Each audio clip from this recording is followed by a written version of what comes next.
ভগবানকে পাওয়ার জন্যে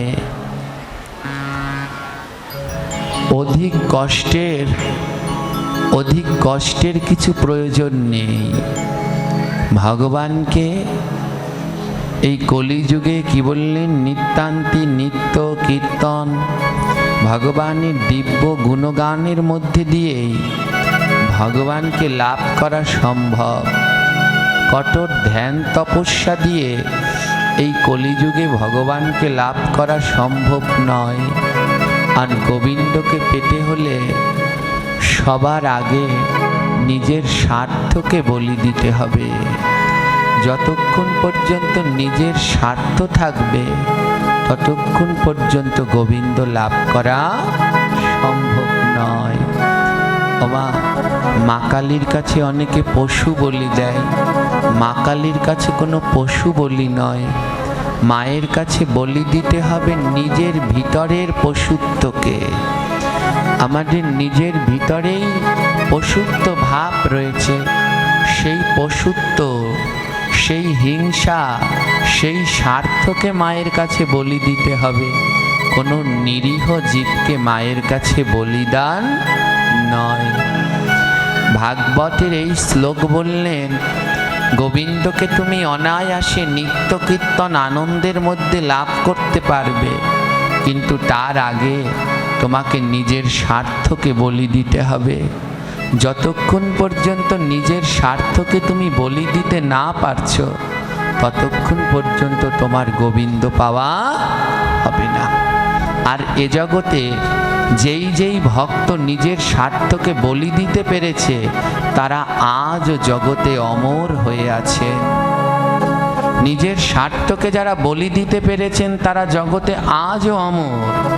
যারা জগৎ জীবের কল্যাণের জন্য ভেবেছে, কোনোদিন নিজের কল্যাণের জন্য ভাবেনি, যারা পরের উপকারের জন্য সারা জীবন ভেবেছে, তারা আজও জগতে অমর হয়ে রয়েছেন।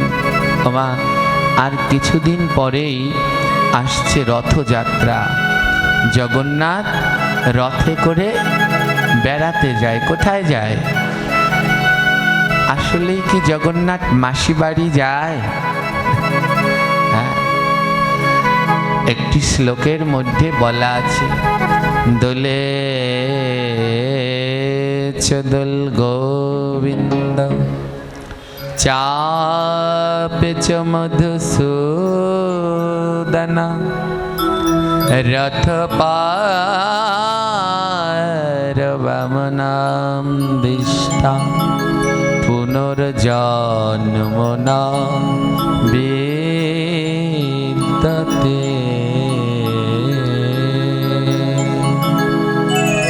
ভগবান এই শ্লোকে কি বললেন? দোলে চো দোল গোবিন্দ। কেউ যদি ঝুলান হয়, ঝুলান শ্রাবণ মাসে হয় না, সবাই ভক্তরা ঝুলানের দড়ি ধরে টানে ভগবানকে দোল দেয়।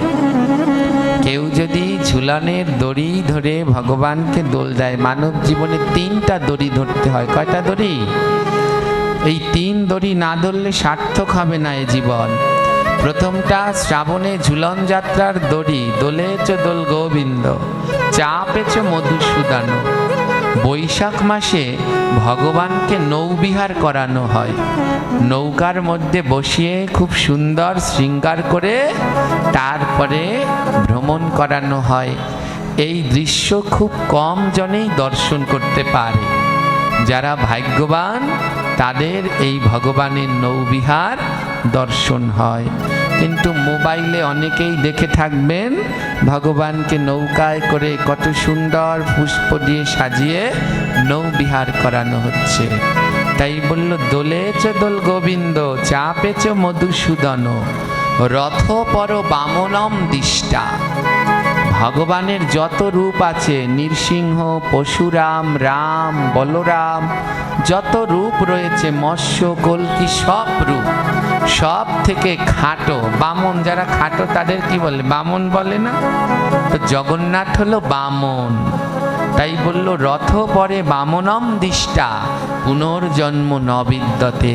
কেউ যদি রথের উপরে বামন রূপ জগন্নাথকে একবার দর্শন করে ভগবান বললেন তার আর পুনর্জন্ম হয় না। রথের উপর জগন্নাথ দর্শন করে সে জন্ম জন্মান্তর থেকে মুক্তি লাভ করে যায়।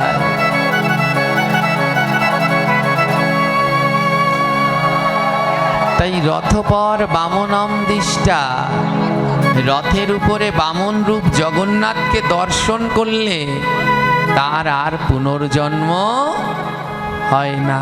ওমা, এ জগতে জগন্নাথের মতো দয়ার ঠাকুর আর পাবেন না। হ্যাঁ, গৃহের মধ্যে প্রত্যেকে ঠাকুর ঘরের ভিতরে, মনে আছে আমি বারবার বলি, কয়টি ছবি রাখতে হয় জানি শুদ্ধভাবে পুজো করলে?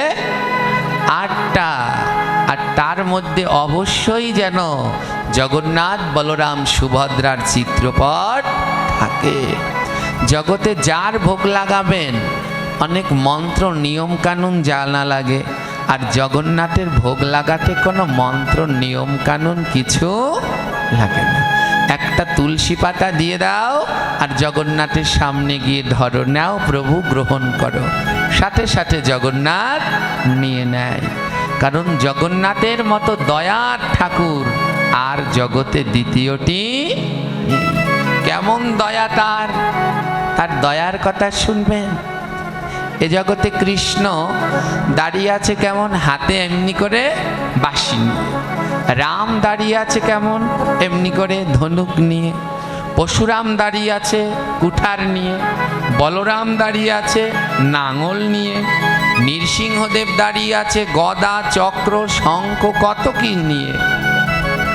আর একমাত্র জগন্নাথ দাঁড়িয়ে আছে কেমন করে? জগন্নাথ দুটি বাহু বাড়িয়ে দাঁড়িয়ে আছে। এছাড়া যে কয়জন ভগবান আছে সবই হাতের কিছু না কিছু একটা নিয়ে আছে, আর জগন্নাথ দুটি বাহু বাড়িয়ে রেখেছে। কেন জানেন? বলে, ও ভক্ত, তোরা শুধু একবার আমার কাছে আয়, আমি হাত দুটো বেরিয়ে বার করে রেখেছি, তোরা আসলেই আমি বুকের মাঝে জড়িয়ে ধরব।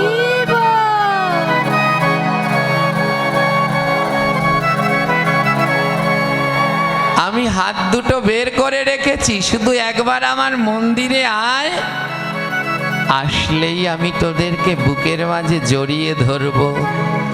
জগন্নাথের মতো এমন দয়ার ঠাকুর আর হয় না।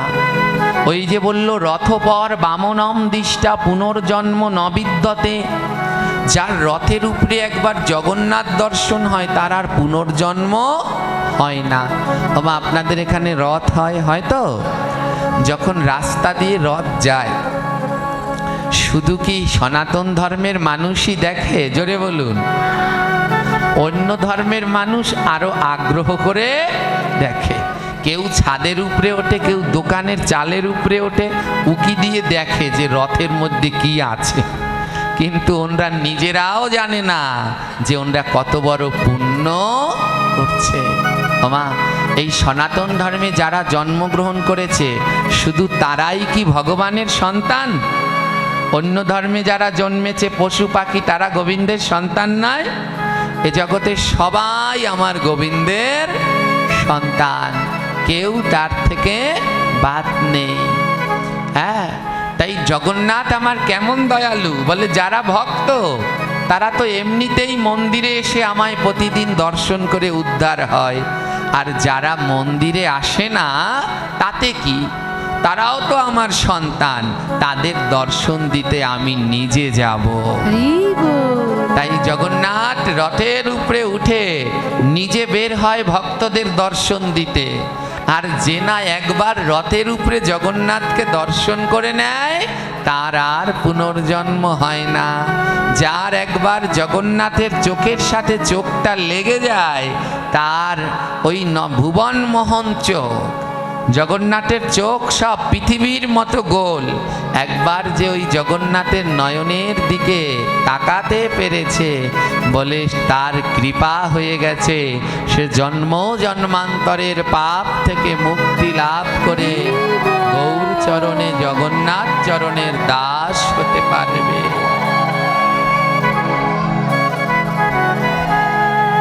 কিন্তু তাও আজ জগন্নাথ তার মাসি বাড়ি যায়। এই জগন্নাথের মাসি, এত কিছু থাকতে জগন্নাথ তার মাসি বাড়িতেই কেন প্রতি বছর যায়? জগন্নাথের মাসিকে, জগন্নাথ দেবের মাসির নাম হলো মহারানী গুন্ডিচা। হ্যাঁ, মহারানী গুন্ডিচাকে জগন্নাথ মাসি বলে ডাকতেন। পুরীতে যে জগন্নাথ মন্দির রয়েছে, এই মন্দির যিনি নির্মাণ করেছেন, যার হাত ধরে নির্মিত হয়েছে, মহারানী গুন্ডিচা এবং মহারাজ ইন্দ্রদুম্ন। ওমা, আর জগন্নাথ মাসি বাড়ি কেন যায়? কিসের জন্যে যায়? জগন্নাথ, হ্যাঁ, মা আর মাসির মধ্যে পার্থক্য কি? আজও জগন্নাথ মাসি বলে গুন্ডিচাকে ডাকতেন। কি করে গুন্ডিচা জগন্নাথের মাসি হলেন? কি করে গুন্ডিচা দেবী জগন্নাথের মা হলেন? ত্যাগ করেছিলেন। ওই যে বললাম, নিজের স্বার্থকে যদি বলি না দিতে পারে, তার কোনোদিন ভগবান পাওয়া হয় না। সেই নিজের স্বার্থকে বলি দিয়েছিলেন মহারাজ ইন্দ্রদুম্ন আর মহারানী গুন্ডিচা। এমন ভক্ত জগতে আর দ্বিতীয় মেলে না। মহারাজ ইন্দ্রদুম্ন এবং মহারানী গুন্ডিচার 18টি সন্তান ছিল। কয়টি সন্তান? 18টি সন্তান মা। কিন্তু দুর্ভাগ্য কি, তার 18টা সন্তান 18 রকমের বাবা মায়ের মতো অমন কৃষ্ণ ভক্ত হয়নি। জগন্নাথের পরম ভক্ত মহারাজ ইন্দ্রদুম্ন তার রাজ্য পাঠ সব জগন্নাথের নামে উৎসর্গ করে দিয়েছেন। বলে, আমার রাজপ্রসাদই হবে আমার জগন্নাথের মন্দির। যারা পুরীতে গেছেন, পুরীর জগন্নাথ মন্দিরে গেছেন, তারা জানেন কোনোভাবেই ওটা কোনো মানুষের নির্মাণ করা সম্ভব নয়। যেখানে কোনো ইট নেই, বালু নেই, সিমেন্ট নেই, পাথর দিয়ে কি করে হাজার হাজার বছর পূর্বে ওই মন্দির নির্মিত হচ্ছে, এত ঝড় ঝাপটা হচ্ছে, আজও মন্দিরের কোনো ক্ষতি হচ্ছে না। মহারাজ ইন্দ্রদুম্ন বললেন, আমার রাজপ্রসাদ হলো আমার জগন্নাথের মন্দির। তো মহারাজ ইন্দ্রদুম্ন এবং রানী গুন্ডিচার 18টা সন্তান ছিল। কিন্তু এই 18টা সন্তানের মনের ভিতরে লোভ বাসা বেঁধেছে। একটা কথা জেনে রাখবেন, যার মনের ভিতরে লোভ বাসা বাঁধে, হ্যাঁ, তার আর কোনোদিন কৃষ্ণ ভজন করা হয় না। মনের ভিতরে লোভ থাকলে তার আর কোনোদিন ভজন হবে না। এমনকি আহারের লোভও ভক্তকে ত্যাগ করতে হয়। লোভ যেন ভক্তদের মধ্যে না থাকে। যে আমরা ফেসবুকে দেখি, হ্যাঁ, বিভিন্ন কিছু রান্না করে, নিরামিষ নিরামিষ মাছ, লাউ পাতা পেঁচিয়ে কিভাবে একটা মাছের টুকরোর মতো রান্না করছে, হ্যাঁ, আলু দিয়ে কেটে সেগুলোকে ডিমের মতো করে ওর মধ্যে ছানা ভরে ফুড কালার মিশিয়ে, হ্যাঁ, হাসছো কেন? তোমায় বলছি, হ্যাঁ, এগুলো করছে। তারপরে ধোকাকে কি ঠ্যাং ঠং বানিয়ে আইসক্রিমের কাঠির সাথে ওই সব বানাচ্ছে।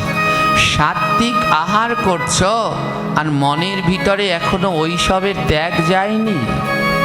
আলু দিয়ে আবার ডিম বানানো লাগে কিসে? হ্যাঁ, এই যে লোভ, অর্থাৎ কি সাত্বিক আহার করার পরেও এখনো সেই মাছের টুকরার লোভ আছে। নইলে আবার লাউ পাতা পেঁচিয়ে ও দিয়ে মাছের টুকরো বানায়, হ্যাঁ, আবার আলুর মধ্যে কত তামসা টামসা করে ছানা ঢুকিয়ে ফুড কালার মিশিয়ে ডিমের কুসুম বানিয়েছে। শ্রী বিষ্ণু বলুন কানে হাত দিয়ে, শ্রী বিষ্ণু। এগুলো ভাবাও এক ধরনের পাপ। যারা সাত্বিক আহার করছেন তাদের সাবধান করি, এই সমস্ত করবেন না। আমার মহাপ্রভু সাত্বিক আহার করতেন, তবে ওই ধোকা কোন ফোকা ওই সব খেতেন না। আমার মহাপ্রভুর পছন্দ ছিল কচু শাক, মোচা ঘন্ট, থোর, কিন্তু সেগুলো আর এখন করে। বৈষ্ণব সেবা মানেই এক গাদা ধোকা রান্না করো, আর ওগুলো খাও, আর পাতায় পাতায় গ্যাস্ট্রিকের ট্যাবলেট গেলতে থাকো। হ্যাঁ, আর যেগুলো শাস্ত্রীয়ভাবে উপকার সেইগুলো গ্রহণ করছি না। আমার মহাপ্রভুর কি প্রিয়, সেগুলো গ্রহণ করছি না। তো ধ্যান দিন, ত্যাগ থাকতে হবে। সাত্ত্বিক আহার করলে পরলেও হবে না, তার মধ্যেও আপনাকে অনেক ত্যাগ করতে হবে। মহারানী গুন্ডিচার রাজা ইন্দ্রদুম্ন কত বড় ত্যাগ করেছিল। আজও জগন্নাথ কেন মাসি বাড়িতে যায়, তার ত্যাগ দেখুন। জগন্নাথ গুন্ডিচা দেবীর একটা সন্তান নয়, 18টা সন্তান ছিল। এই 18 সন্তান, তাদের মনের ভিতরে লোভ ছিল। বাবা মা বেঁচে থাকতেই তারা মনে মনে ভাগাভাগি শুরু করে দিল। আমি এখান থেকে নেব, আমি এখান থেকে নেব, আমি এখান থেকে নেব। মহারাজ ইন্দ্রদুম্ন মনে মনে ভাবছে, আমি বেঁচে থাকতেই আমার সন্তানরা এই মন্দির ভাগাভাগি করছে, আর আমি মরে গেলে তাহলে না কি জানি কি করে। মহারাজ ইন্দ্রদুম্ন মনে মনে ভাবলেন, না, এই জগন্নাথ মন্দির কারো ব্যক্তিগত সম্পদ নয়, এই জগন্নাথ মন্দির সমস্ত ভক্তের। এখানে কোনো ভাগাভাগি থাকবে না, এখানে সবাই সমান থাকবে। মহারাজ ইন্দ্রদুম্ন জগন্নাথের কাছে বলছে, হে প্রভু, আমায় পথ দেখাও, হে গোবিন্দ আমায় পথ দেখাও। কি করলে আমি এ থেকে মুক্তি লাভ করতে পারবো? আমার সন্তানদের মনের ভিতরে যে লোভ প্রবেশ করেছে। জগন্নাথ পরীক্ষা নিলেন মহারাজ ইন্দ্রদুম্নকে, একটু পরীক্ষা করে দেখি মহারাজ ইন্দ্রদুম্ন কেমন কৃষ্ণ ভক্ত। রাত্রবেলায় রানী গুন্ডিচার রাজা ইন্দ্রদুম্নকে স্বপ্নে দেখালেন, পারবে তোমাদের 18 ছেলেকে বলি দিতে? যদি 18 ছেলেকে বলি দিতে পারো তাহলে আর কোনো সমস্যা থাকবে না। পরের দিন সকালে রাজা রানী দুজনে জগন্নাথের চরণে গিয়ে বলছে, হে প্রভু, তোমার জন্যে, তোমার চরণ পাওয়ার জন্যে 18 সন্তান বলি দেয়া কেন? তুমি যদি বলো এই মুহূর্তে আমরা নিজেরাও তোমার চরণে বলিদান হয়ে যাব। কথা দাও, যদি আমি আমার 18 সন্তানকে বলি দিয়ে দেই, তুমি কোনোদিন এই জগন্নাথ মন্দির ছেড়ে যাবে না তো? ওই 18 সন্তানের মাথার মধ্যে কুভাবনা ছিল। জানেন, ভক্তবৎসল ভগবান পরীক্ষা নিলেন এবং জগৎবাসীকে বললেন, দেখে যাও কেমন করে ভগবানকে ভালোবাসতে হয়, শিখে যাও কেমন করে ত্যাগ করতে হয়। কি করলেন জানেন? পরের দিনকে 18 ছেলেকে নিয়ে একটি জায়গায় গেলেন। এখন সেই জায়গাটার নাম হলো 18 নালা। এক সময় ওর নাম আম্রবাগান ছিল, ওখানে আম বাগান ছিল। সেই আম্রবাগানে দুপুরবেলায় 18 ছেলেকে নিয়ে মা আর তার পিতা প্রবেশ করলো। 18 সন্তান জিজ্ঞেস করলো বাবা মাকে, তোমরা আমাদেরকে এখানে আনলে কেন? তোমরা আমাদেরকে এখানে আনলে কেন? 18 সন্তানের উত্তরে বলল, দেখ, আজ আমরা এখানে একটু বনভোজন করব, আর বনভোজন করে এখানে এই বনের মধ্যে একটু শয়ন করব। 18 ছেলেকে মহারানী মা গুন্ডিচা নিজের হাতে রন্ধন করে খাওয়ালেন। কোনো মা যতই ভগবানকে ভালোবাসুক, কিন্তু তাও কি কোনোদিন নিজের সন্তানকে বলি দিতে পারে? 18 সন্তানকে রান্না করে মা নিজের হাতে খাওয়ালেন। 18 সন্তানকে মাথায় হাত বুলিয়ে মা ঘুম পাড়ালেন। মহারাজ ইন্দ্রদুম্নকে বললেন, নাও এবার এই 18 সন্তানকে বলি দিয়ে দাও। ওদের রক্তের মধ্যে কুভাবনা আছে, ওদের রক্তের মধ্যে ভগবানের ভাবনা নেই। দাও এই 18 সন্তানকে বলি দিয়ে দাও, তাহলে আর আমার জগন্নাথ ভাগাভাগি হবে না। আমার জগন্নাথ অনন্তকাল ধরে পুরীর মন্দিরে বিরাজ করবে। 18 সন্তানকে বলি দিতে গেলেন। কোনো পিতা কোনো মাতা কি পারে নিজের সন্তান যত খারাপ হোক বলি দিতে? যখন 18 সন্তানকে বলি দিতে গেলেন, 2 নয়ন থেকে অঝোর ধারায় জল ঝরছে, 2 নয়ন থেকে অঝোর ধারায় জল ঝরছে। রানী গুন্ডিচা রাজাকে ডেকে বললেন, রাজন সাবধান, পুত্রের জন্য মায়া করে ভগবানকে ভুলে যেও না।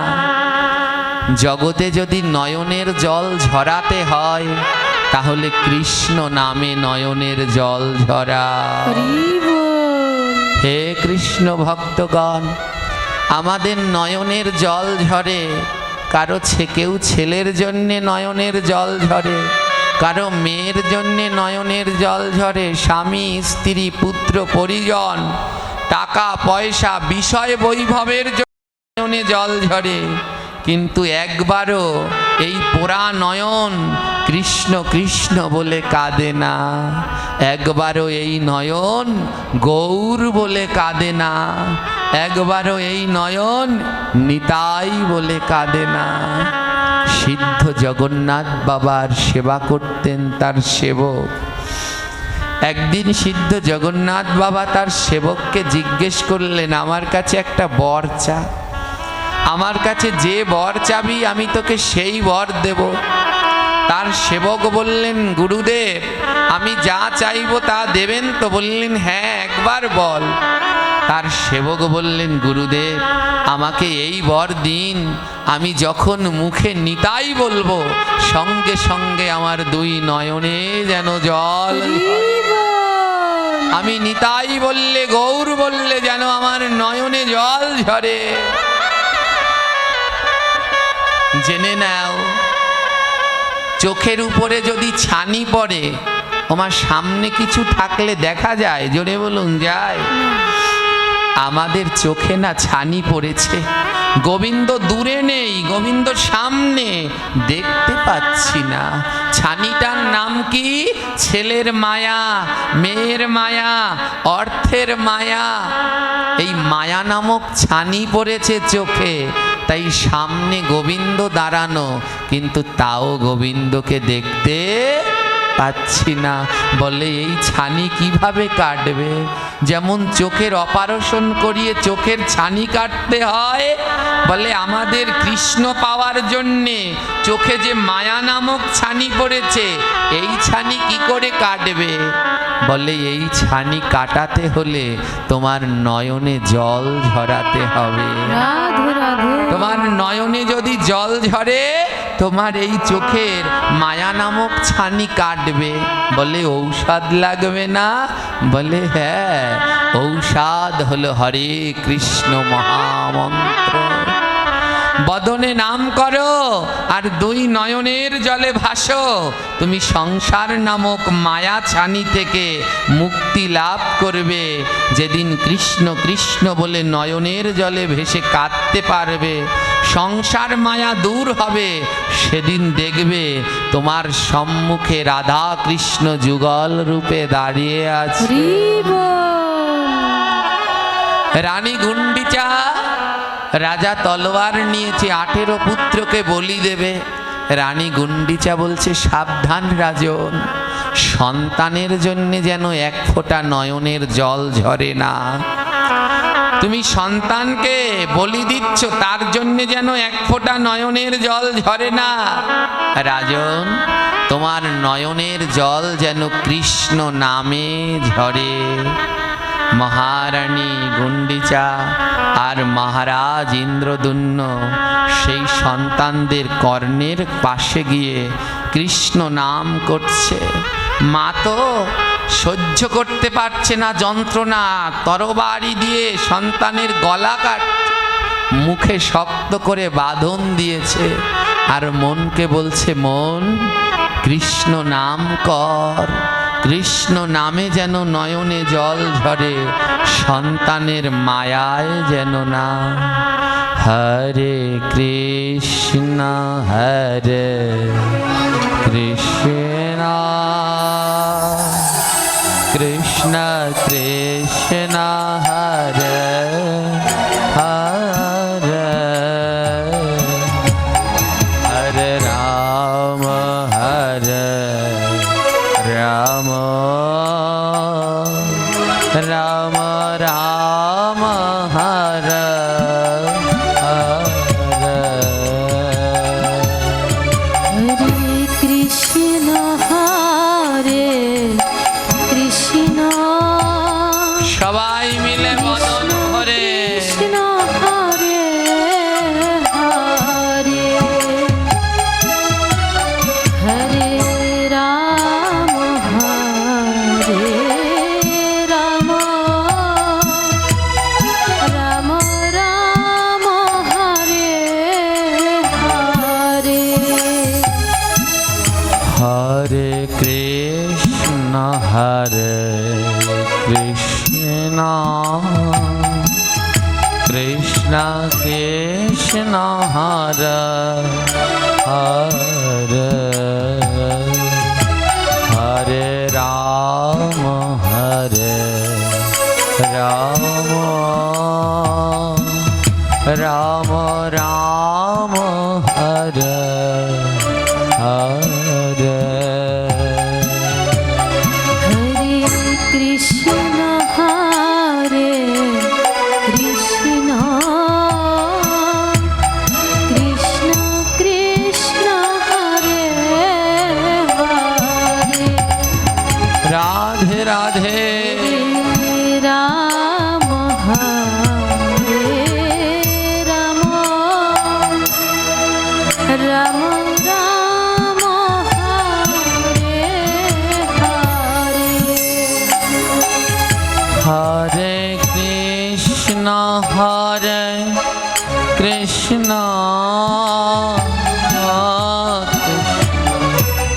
কৃষ্ণ হরে হরে, হরে রাম হরে রাম, রাম রাম হরে হরে। হরে কৃষ্ণ হরে কৃষ্ণ, কৃষ্ণ গৌর হরি আমার, হরে আরো জোরে মায়েরা বদন ভরে রাম দুটি নয়নের জলে নাম করো। রাম রাম হরে হরে, হরে কৃষ্ণ হরে কৃষ্ণ কৃষ্ণ হরে হরে, হরে রাম হরে রাম, রাম হরে হরে। হরে কৃষ্ণ হরে কৃষ্ণ, গৌর হরি গৌর হরি, হরে হরে রাম হরে রাম, রাম রাম হরে হরে। আজ ভগবানকে পাওয়ার জন্যে মা হয়ে মহারানী গুন্ডিচা তার একটি সন্তান নয় 18টি সন্তানকে এক এক করে বলি দিলেন। আর সেই 18টি সন্তানের গলা থেকে দর দর করে রক্ত বইতে লাগলো। এত রক্ত ছুটছে এক একটা নালা হয়ে গেলেন। 18টা সন্তানের রক্তে 18টা নালা হয়ে গেল। মা তো সহ্য করতে পারলেন না, ওইখানে পুত্রের কাটা দেহ রেখে ছুটতে ছুটতে জগন্নাথের কাছে গেছে। ও জগন্নাথ, তোমার ওই রূপের দিকে যখন তাকাই আমি সব কষ্ট ভুলে যাই। হরি বল। 18 সন্তানকে বলি দিয়ে মহারাজ ইন্দ্রদুম্ন গুন্ডিচা জগন্নাথ মন্দিরে জগন্নাথের শ্রী বদনের দিকে তাকিয়ে আছে। ও প্রভু, তোমার ওই বদনের দিকে তাকালে সমস্ত যন্ত্রণা চলে যায়। কৃষ্ণ বদনের দিকে তাকিয়ে তাকিয়ে প্রাণ ভরে ভগবানকে ডেকে চলেছে, আর দুই নয়নে অঝোর ধারায় অশ্রু বিগলিত হচ্ছে। রাম হরে রাম রাম রাম হরে হরে কৃষ্ণ হরে কৃষ্ণ কৃষ্ণ কৃষ্ণ হরে হরে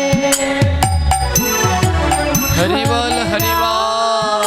হরে রাম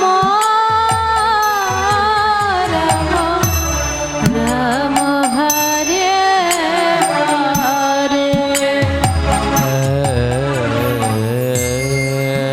হরে কৃষ্ণ হরে কৃষ্ণ কৃষ্ণ কৃষ্ণ হরে হরে রাম হরে রাম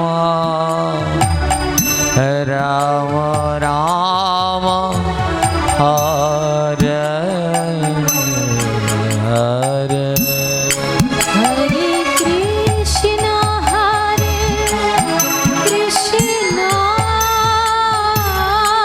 কৃষ্ণ কৃষ্ণ রাধে রাধে।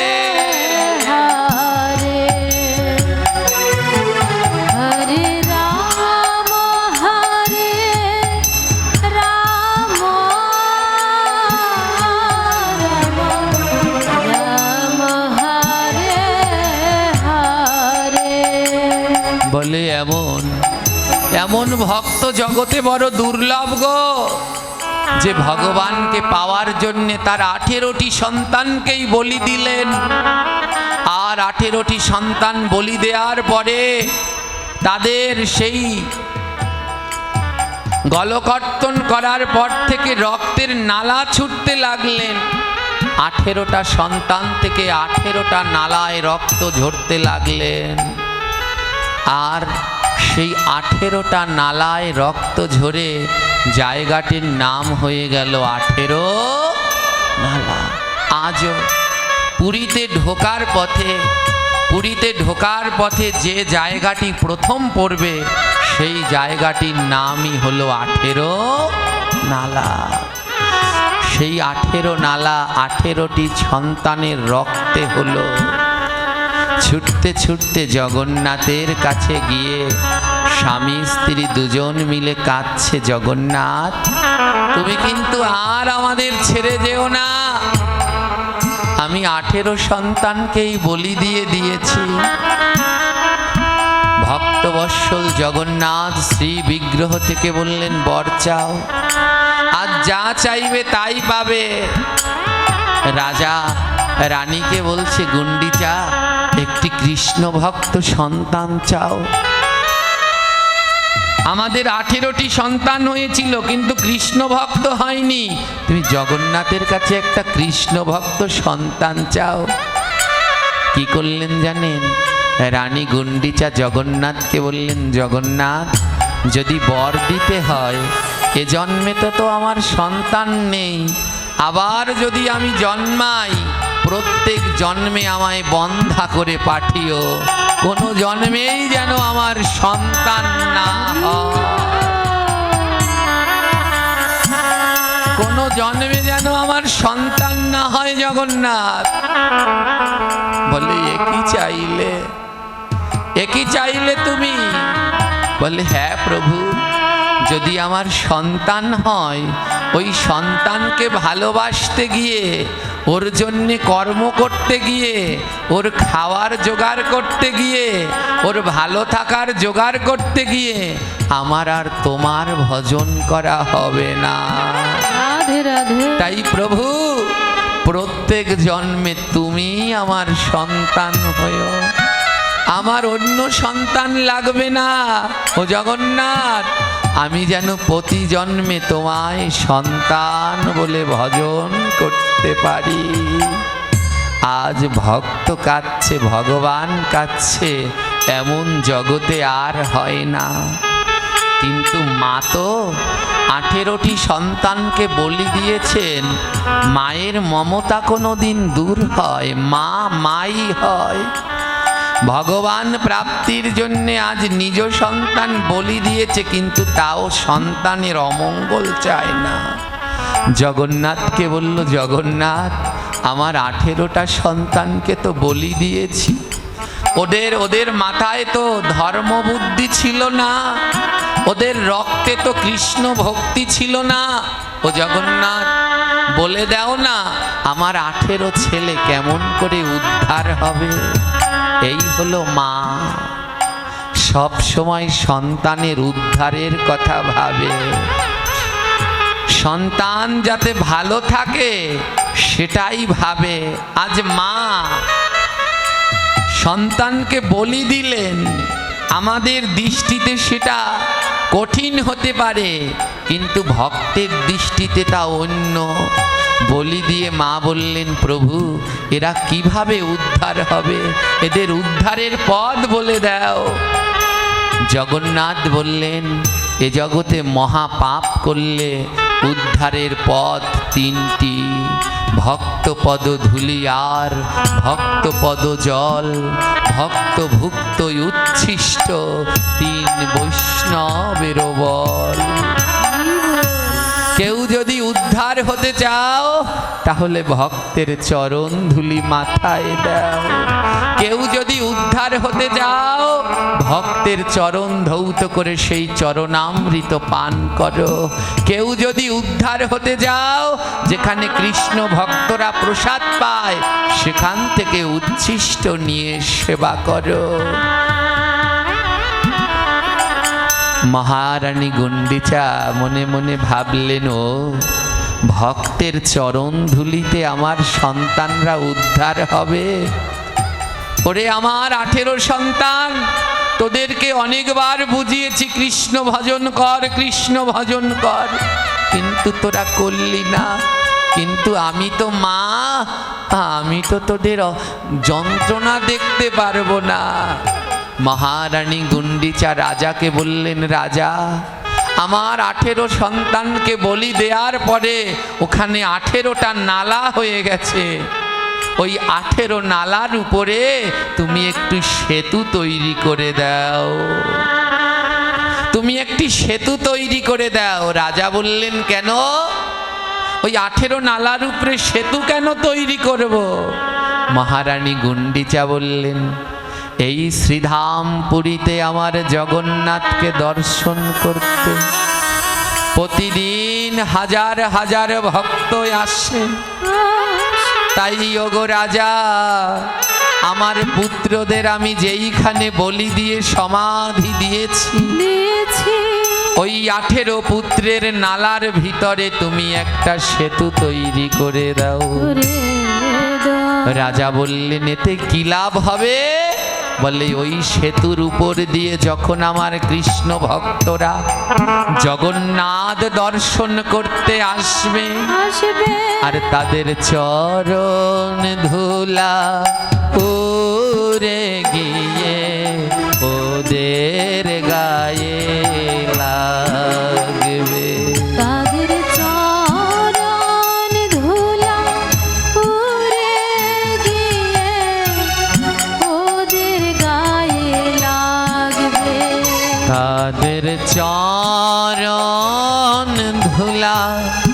উড়ে গিয়ে ওদের গায়ে লাগবে।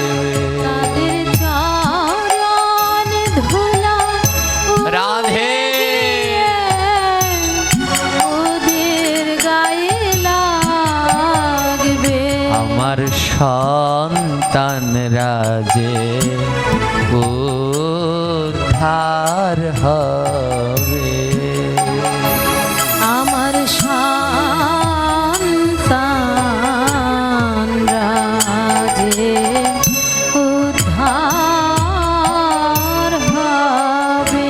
ও রাজা, একটা সেতু বানিয়ে দাও, ওই 18 নালার উপরে একটা সেতু বানিয়ে দাও। আর কৃষ্ণ ভক্তরা সেই সেতুর উপর দিয়ে যখন হেঁটে হেঁটে আসবে, তাদের চরণ ধুলো উড়ে গিয়ে ওই 18 নালায় পড়বে। আর ভক্তের ধুলো যখন আমার 18 নালায় পড়বে, ওই 18 নালার মধ্যে থাকা আমার 18 সন্তান ভক্তের চরণ ধুলায় উদ্ধার হয়ে যাবে।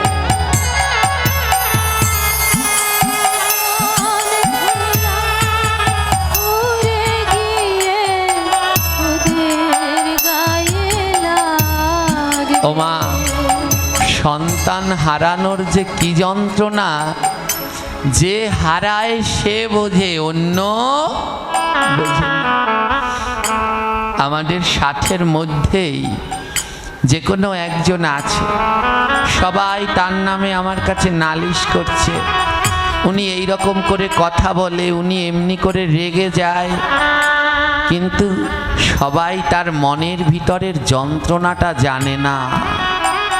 যেটা আমি জেনে গেছি যে ওনার ভিতরে কেমন হচ্ছে, কারণ ওই লোকটা তার সন্তান হারানো, নিজের চোখের সামনে তার সন্তানকে হারাতে দেখেছে। আমাকে একজনে প্রশ্ন করেছিলেন, এ জগতে সব থেকে দুঃখী কে, আর এ জগতে সব থেকে ভারী জিনিস কি? উত্তরটা জানতাম না। এ জগতে সব থেকে বড় দুঃখী সে, যে তার সন্তানের মৃত মুখ দেখেছে। তার মতো দুঃখী এ জগতে আত্মীয়জন নেই। আর এ জগতে সব থেকে ভারী কি? যে তার সন্তানের লাশ কাঁধে নিয়েছে। সে জানে ওই লাশটা কত ভারী।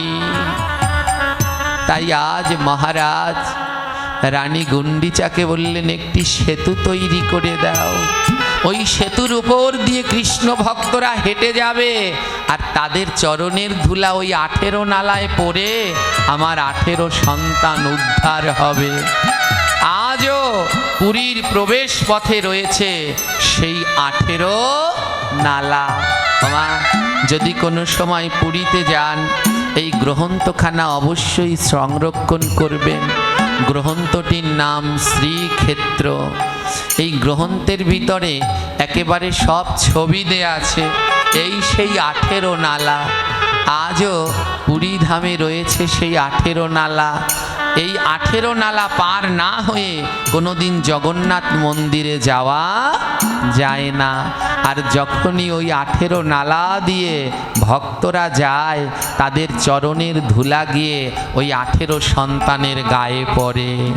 আর 18টা সন্তান ওইখানে ডেকে ডেকে ভগবানের কাছে বলছে, ও ভগবান, তুমি আবার যদি পাঠাও প্রভু এ ভব সংসারে, কৃষ্ণ ভক্ত মায়ের গর্ভে জনম দিও মোরে।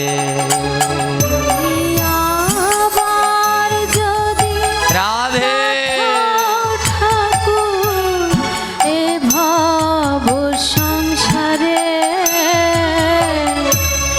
কৃষ্ণ ভক্ত মায়ের গর্ভে জনম দিও মোরে।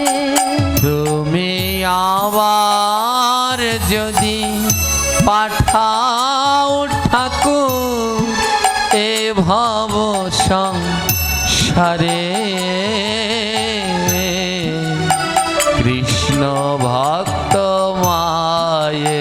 গর্ভে জনম দিও মোরে। তুমি আবার রাধে রাধে।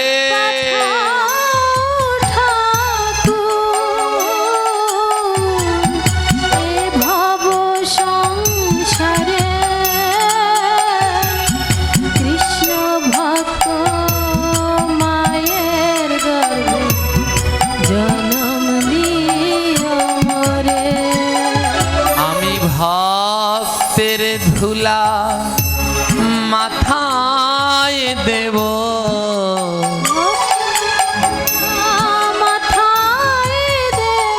আমি ভক্তের ধুলা মাথায় দেব,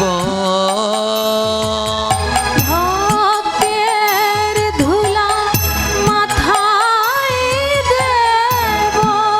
অমন মা পেলে তুমি আবার যদি পাঠাও ঠাকুর এ ভব সংসারে, কৃষ্ণ ভক্ত মায়ের গর্ভে জন্ম দিও মোরে।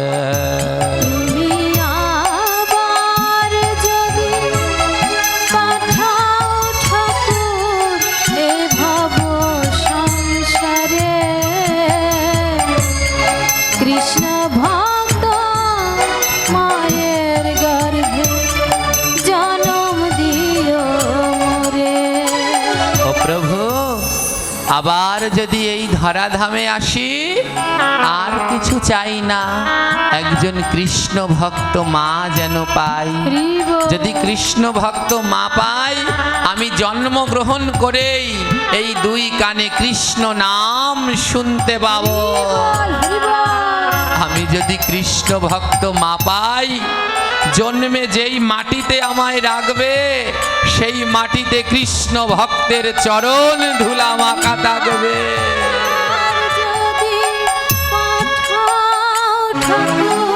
তাই আমাকে একটা কৃষ্ণ ভক্ত মা দিও। আজও সেই 18 নালা রয়েছে। জগন্নাথ বললেন, হে গুন্ডিচা দেবী, তোমার এই ত্যাগ জগতে কোনো দিন মলিন হবে না। আজ থেকে এই জগতে তুমি আমার মাসি হবে। আমি এই পুরীর মন্দির থেকে কোথাও যাব না, কিন্তু মাসির বাড়িতে আমি 9 দিনের জন্য প্রতি বছর বেড়াতে যাব।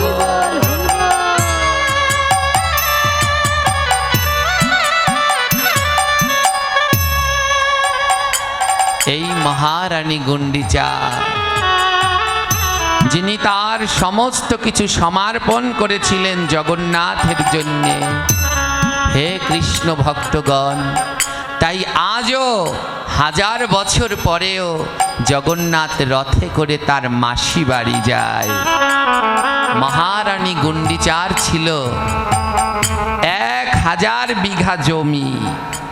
মহারানী গুন্ডিচা মনে মনে ভাবলেন, আমার এত বাবার বাড়ির এত জমি, এ দিয়ে আমি কি করব? মহারানী সেই জমিগুলোকে বিক্রি করে জগন্নাথের জন্য গয়না তৈরি করলেন। বলে, এ দিয়ে আমি জগন্নাথের জন্য করে রেখে যাব। একটা কথা জানুন মা, আপনি অনেক জায়গা করেছেন, আপনি অনেক গয়নাগাটি করেছেন, যদি মরে যান, মরার পরেও শান্তি পাবেন না। ওই জায়গা নিয়ে, ওই সোনা গয়না নিয়ে ছেলে মেয়েদের মধ্যে যুদ্ধ লাগবে, আর মরা বাপ মাকেও তারা তখন গালি দিতে ছাড়বে না। তাই এ জগতে যদি কারো জন্যে কিছু করে যেতে চান, তাহলে গোবিন্দের জন্যে করে যান, ভগবানের জন্যে করে যান, যা অমর অক্ষয় হয়ে থাকবে। বলেছিলাম একবার পাঠে, আপনারা নিত্য ভোগ মন্দিরে চালু করুন, চলছে। যারা এই গোবিন্দের ভোগ চালিয়ে রেখেছেন, এটা অমর অক্ষয় হয়ে রয়ে যাবে আপনার কর্মফল। কিন্তু ওই ব্যাংকের টাকা জায়গা জমি মৃত্যুর পরে ও আপনার আরো কাল হয়ে দাঁড়াবে। তাই জীবিত থাকতে থাকতে নিজের হাতে গোবিন্দের সেবার জন্যে, গোবিন্দের মন্দিরের উন্নয়নের জন্যে করে যান, যত পারেন করে যান। মহারানী গুন্ডিচা তার 1000 বিঘা জমি বিক্রি করে তা দিয়ে জগন্নাথের জন্যে গয়না তৈরি করলেন। ওমা, ওই পুরীতে আরেকজন মহারানী গুন্ডিচার মতো ধাম, তো ধামের ভিতরে যারা জন্মগ্রহণ করে সবাই ভক্ত হয়। হ্যাঁ, পুরীতে কোনো একাদশী হয় না, জানেন? পুরীতে কোনো একাদশী করতে হয় না। কিন্তু আমি যদি পুরী যাই, এবার একাদশী বললো, আমার কি করা লাগবে না? লাগবে না, কারণ আমি পুরীতে জন্মগ্রহণ করিনি, আমি ধামবাসী না। যে ধামবাসী, যে ধামে জন্মগ্রহণ করেছে তার পুরীতে একাদশী লাগে। সে স্বয়ং ভগবানের পার্শ্ব। ওই পুরীতে যত কাঙাল ভক্ত ছিল তার মধ্যে আরেক ভক্ত ছিল, সেই ভক্তের নাম ছিল পরমেষ্টি। ভক্ত পরমেষ্টি বড় ভক্ত ছিল, বৈষ্ণব সেবায় বড় মন। পরমেষ্টি কি করতেন জানেন? পরমেষ্টির সংসার 2টি ছেলে।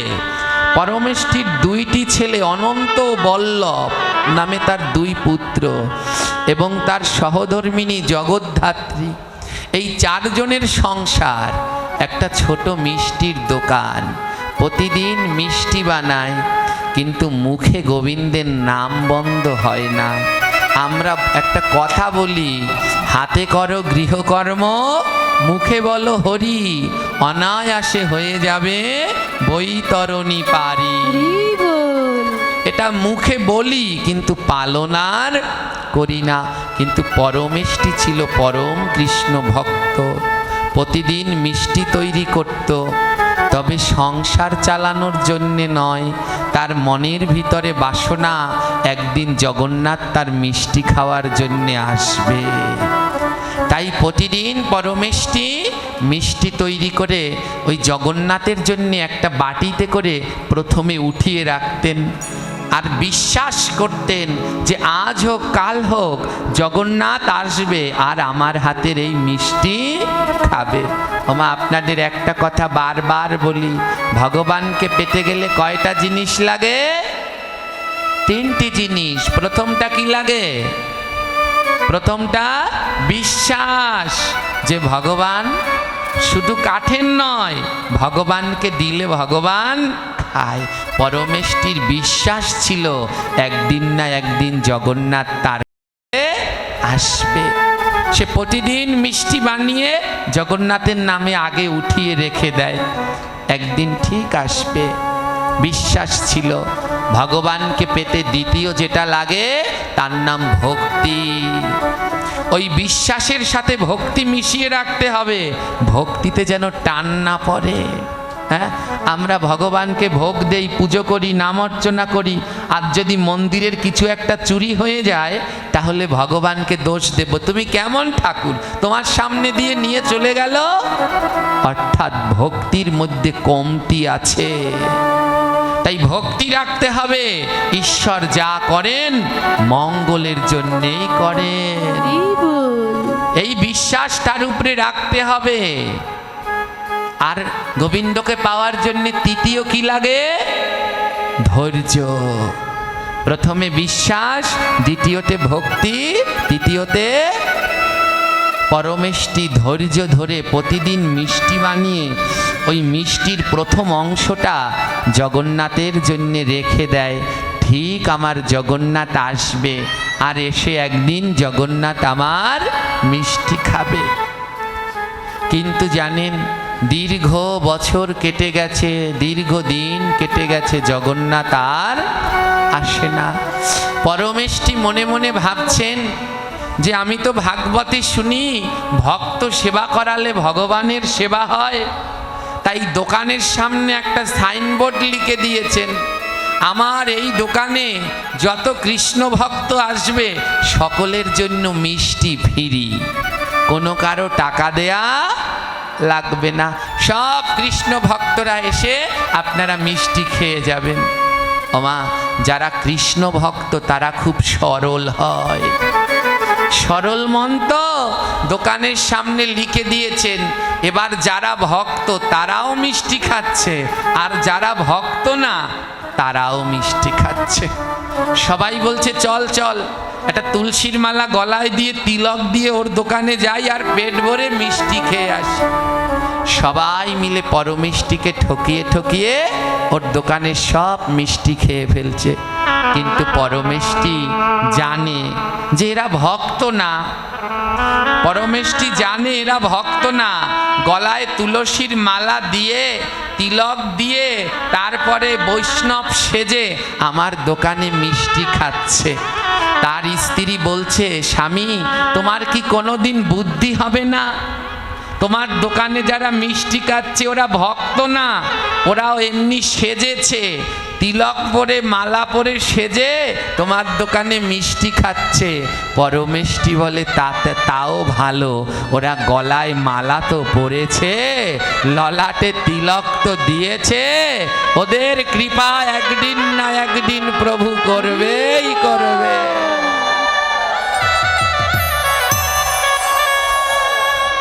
লোভে পড়েও কেউ যদি গলায় মালা তিলক পরে তারও কৃপা হবেই হবে। এ বৃথা যায় না, কোনো দিন যাবে না। জানেন, দিন দিন পরমেষ্টির দোকানে এমনিভাবে সবাই ঠকিয়ে ঠকিয়ে মিষ্টি খেতে খেতে পরমেষ্টি কাঙাল হয়ে গেলেন, ভিখারি হয়ে গেলেন। দোকান আছে কিন্তু এখন আর মিষ্টি তৈরি করার মতো, দুধ ছানা কেনার মতো তার সামগ্রী আর নেই। স্ত্রী কি করলেন, দুটো ছেলে তো, ওদের তো খাইয়ে বাঁচতে হবে। স্ত্রী লোকের দাঁড়ে দাঁড়ে ভিক্ষা করে, ভিক্ষা করে ছেলেকে খাওয়ায়। কিন্তু আজও পরমিষ্টি যেইটুকু দোকানে বেচা কিনা হয় ওইটুকু দিয়ে আজও প্রতিদিন দুটো করে মিষ্টি বানিয়ে জগন্নাথের জন্য অপেক্ষা করে। আমার জগন্নাথ একদিন না একদিন ঠিক আসবে, আমার জগন্নাথ একদিন না একদিন ঠিক মিষ্টি খেতে আসবে। আজও প্রতিদিন অপেক্ষা করে। তার স্ত্রী অন্যের বাড়িতে ভিক্ষা করে আর পরমিষ্টি অন্যের বাড়িতে কাজ করে যে অর্থ পায় সেই অর্থ দিয়ে দুধ কিনে ছানা কেটে ওই সারাদিন কাজ করার পরে সন্ধ্যাবেলায় ওই মিষ্টি তৈরি করে। আর মিষ্টি তৈরি করে সারা রাত ওই মিষ্টি নিয়ে জেগে অপেক্ষা করে আমার জগন্নাথ ঠিক আসবে। ওমা, আপনাদের বারবার পাঠে একটা কথা বলি, গোবিন্দকে পাওয়ার লক্ষণ কয়টা? হ্যাঁ, তিনটি। কয়টি? তার ভিতরে প্রথম লক্ষণ কাঙাল বানায়, ভক্তকে কাঙাল বানায়। প্রথম লক্ষণ হলো কাঙাল বানায়। তাই যদি কাঙাল না হওয়া যায় কোনোদিন গোবিন্দকে পাওয়া যায় না।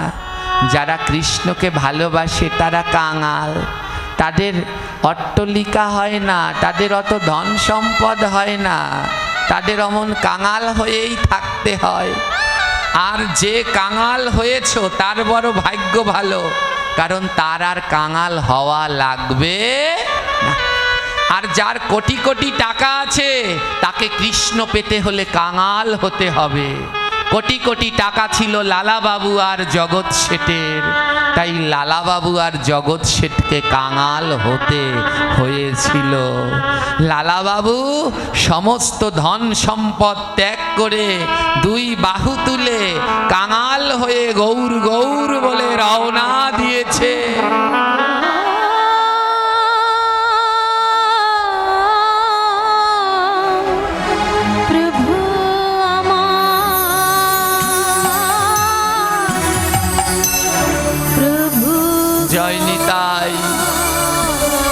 তাই কাঙাল না হলে কোনোদিন গোবিন্দ পাওয়া যায় না।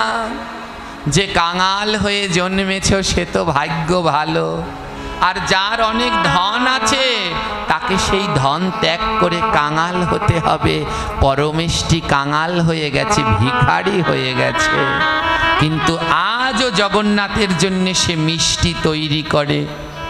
রাত্রবেলায় সবাই যখন ঘুমিয়ে পড়ে, মন্দিরের দরজা বন্ধ হয়ে যায়, দূর থেকে জগন্নাথ মন্দিরের চূড়াটা দেখা যায়, আর চূড়ার দিকে তাকিয়ে পরমেষ্টি কাঁদে আর জগন্নাথকে ডেকে ডেকে বলে, তুমি এসো এসো কাঙ্গালের ঠাকুর, এসো এসো। তুমি এসো এসো রাধে কাঙালের ঠাকুর, এসো এসো। ভাবে আমার মতো কাঙ্গাল নাই রে, আমার মতো কাঙাল নাই রে, প্রভু গো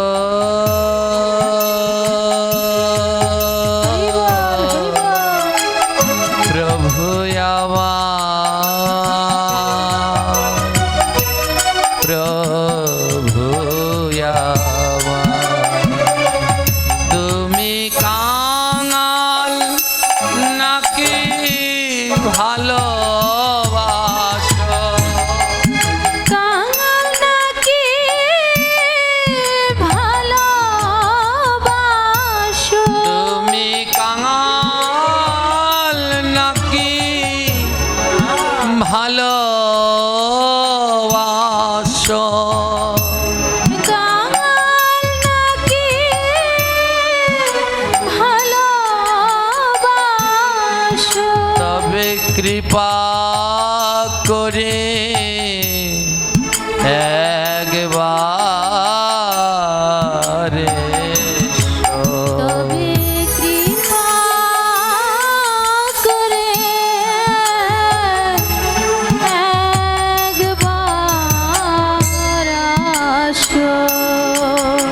প্রতিদিন জগন্নাথকে ডেকে বলে, জগন্নাথ আমি বড় কাঙাল, তুমি কাঙাল নাকি ভালোবাসো? যদি কাঙালকে তুমি ভালোবাসো তাহলে একবার এই কাঙালের কাছে তুমি এসো। আজও এই কাঙাল তোমার জন্য মিষ্টি তৈরি করে অপেক্ষা করে। তুমি একদিন না একদিন এসে আমার হাতে মিষ্টি খাবে। আমি শেষ দিন পর্যন্ত অপেক্ষা করব।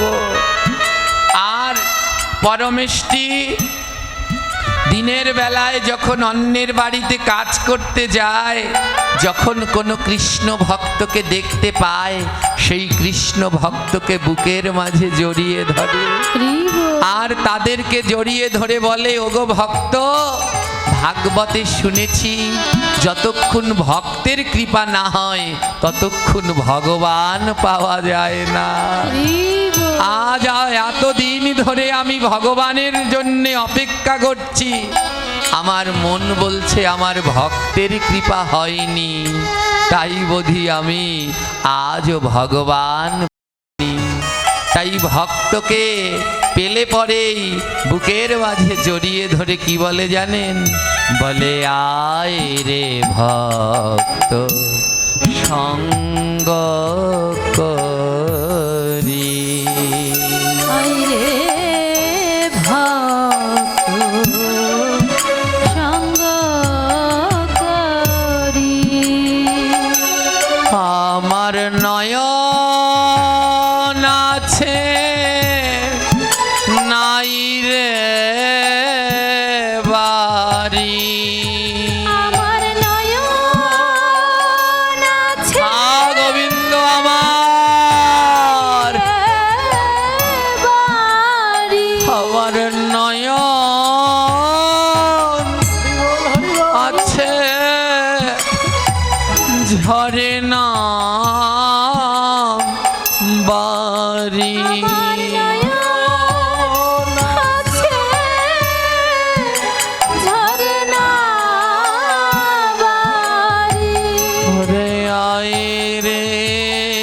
ভক্ত সঙ্গ করি। আই রে ভক্ত সঙ্গ করি। ওরে ডাকা শিলে যেতে হবে, কেন বোঝো না?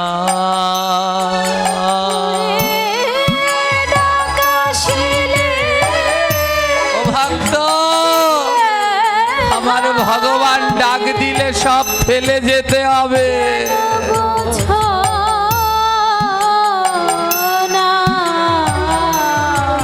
ওরে ডাকা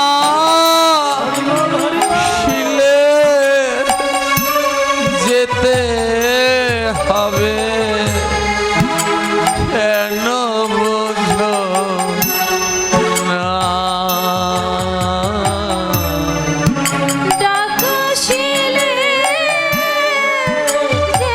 রাধে রাধে।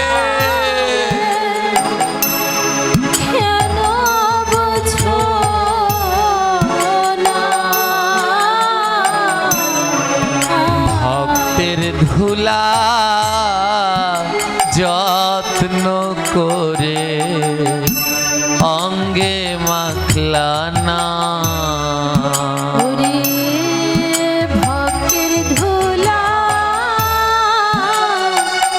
যত্ন করে অঙ্গে মাখলা না। ওরে মনে বলে আর বেলা নাই রে, মন বলে আর বেলা নাই রে। ওরে মনে বলে আর বেলা নাই রে, মন বলে আর বেলা নাই রে। হায় রে ভক্ত পর করি। ওরে আই রে ভক্ত পরশ করি। আমি শুনিয়াছি ভাগবতে, রাধে রাধে। ওই ভক্ত সঙ্গে গোবিন্দ মেলে। আমি শুনে আছি ওই ভাগবতে ভক্ত সঙ্গে নাকি গোবিন্দ মেলে। তবে আয় রে ভক্ত সঙ্গ করি। আই রে ভক্ত সঙ্গ করি। আমার মানব জীবন ধন্য করি। আমার মানব জীবন ধন্য করি। প্রতিদিন ভক্ত পরমিষ্টি এমনি ভাবে ভক্তের সঙ্গ করে, আর রাত্রবেলায় সেই সারাদিন কষ্ট করে রোজগার করে যেটুকু রোজগার করে তা দিয়ে সেই অর্থ দিয়ে দুধ ক্রয় করে রাত্রবেলায় প্রতিদিন মিষ্টি বানায়। আর মিষ্টি বানিয়ে রাত্রবেলায় অপেক্ষা করে জগন্নাথের জন্য আসবে, কিন্তু জগন্নাথ আসে না। আর সকালবেলায় ওই ভক্ত সেজে সবাই এসে সেই মিষ্টি খেয়ে চলে যায়। এমনিভাবে পরমিষ্টির দিন কাটতে লাগলো। আর অন্যদিকে মহারানী গুন্ডিচা তার 1000 বিঘা জমি বিক্রি করে জগন্নাথের জন্য গয়না তৈরি করলেন। কি কি গয়না তৈরি করেছে মা? গলার হার, কানের দুল, মাথার চূড়া, হাতের বালা, পায়ের নুপুর, আংটি, 2টো হীরের আংটি তৈরি করেছে, একটা জগন্নাথের জন্যে আরেকটা বলরামের জন্যে। এমনিভাবে বিভিন্ন অলংকার তৈরি করেছে। আর সেই অলংকার দিয়ে আজ মহারানী গুন্ডিচা আমার জগন্নাথকে সুন্দর করে সাজাচ্ছে। কেমনভাবে সাজাচ্ছে? আজ নামের মাধ্যমে আমরা সবাই মিলে জগন্নাথ সাজাবো। তাই সবাই মিলে একসাথে হরে কৃষ্ণ হরে কৃষ্ণ কৃষ্ণ কৃষ্ণ হরে হরে, হরে রাম হরে রাম রাম রাম হরে হরে। হরে কৃষ্ণ সবাই মিলে তালে তালে করো তালি। হরে রাম হরে রাম আরো জোরে মায়েরা, আরো জোরে।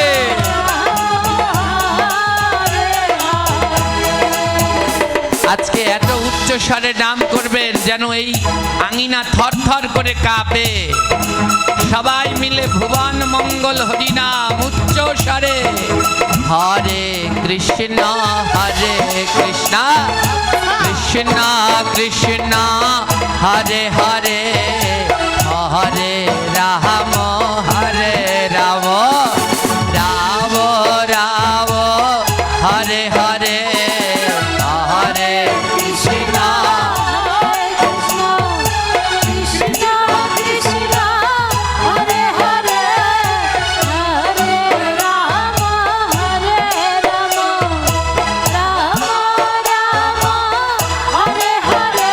হরে কৃষ্ণ হরে কৃষ্ণ কৃষ্ণ কৃষ্ণ হরে হরে, হরে রাম হরে রাম রাম রাম হরে হরে। হরে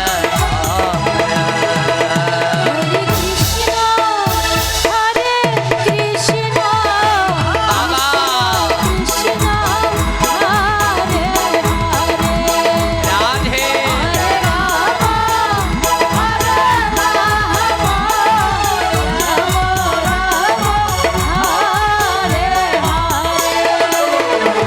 আমার কৃষ্ণের পাহায়ে সোনার নুপুর, রুনু ঝুনু রুনু ঝুনু বাজিতাছে। কৃষ্ণ পূজার সবাই হইয়াছে। হরে কৃষ্ণ রাধে কৃষ্ণ কৃষ্ণ হরে হরে, বাবা হরে রাম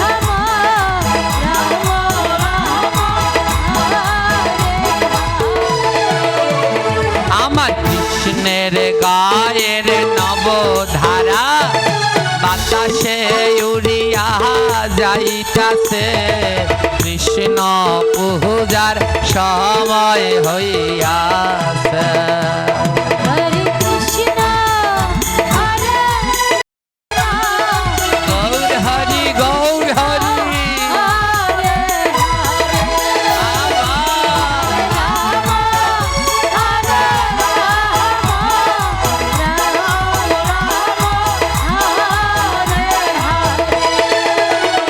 আমার কৃষ্ণের কোমরে সোনার বিছা, ছম ছম ছম ছম বাজিতাছে। কৃষ্ণ পূজার সবাই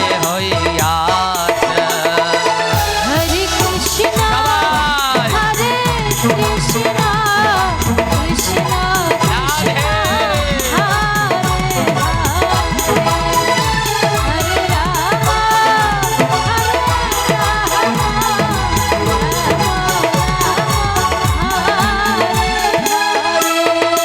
আমার এই যে এইদিকে আমার একজন বাবা আছে, না বলে পারছি না, উনি বলছে আজকে আমার বয়স 70 বছর। কে বলছে ওনার বয়স 70 বছর? হ্যাঁ, 70 বছরের বুড়ো নয়, উনি 70 বছরের যুবক। কৃষ্ণ নামে কি আনন্দ নৃত্য করছে দুই বাহু তুলে। এই বাবা, আপনার ধুতি কিন্তু আজ পরে আসছে। সবাই একসাথে হরে কৃষ্ণ হরে কৃষ্ণ কৃষ্ণ কৃষ্ণ হরে হরে রাম হরে রাম রাম হরে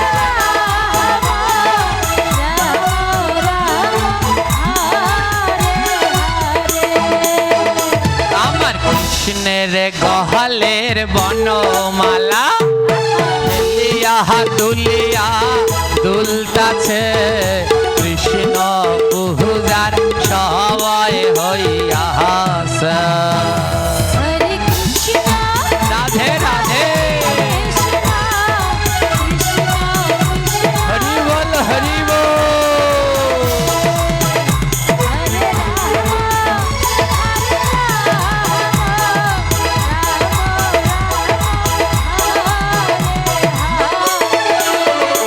আমার কৃষ্ণের হাতে সোনার বালা, ছম ছম ছম ছম বাজিতাছে, কৃষ্ণ পূজার সবাই হইয়াছে।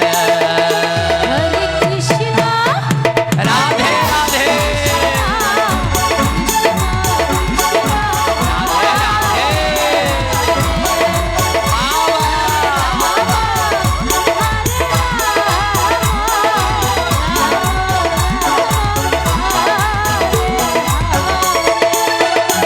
আমার কৃষ্ণের কর্ণে সোনার কুণ্ডল, ঝিলিমিলি ঝিলিমিলি করিতাছে, কৃষ্ণ পূজার সবাই হইয়াছে। হরে কৃষ্ণ হরে কৃষ্ণ কৃষ্ণ কৃষ্ণ সবাই সবাই হরে রাম হরে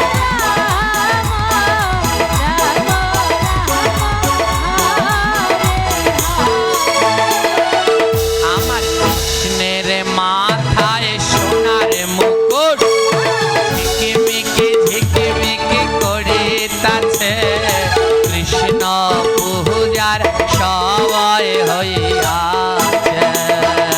হরে কৃষ্ণ গৌর হরি গৌর হরে,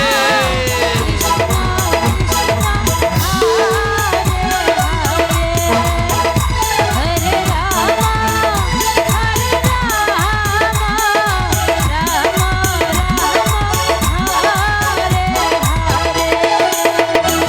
আমার কৃষ্ণের মাথার সোনার চূড়া, বাম দিকে কেমন হেলিতাছে, রাধা কৃষ্ণের মিলন হইয়াছে। হরে উলুধ্বনি।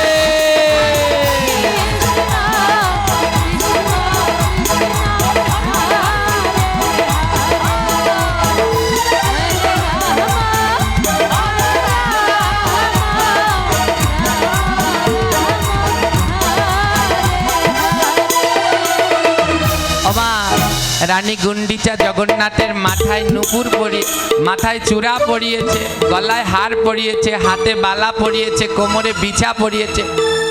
এবার প্রহরীরা বলছে, রানীমা এ কি সর্বনাশ করেছেন? বলে কি করেছি?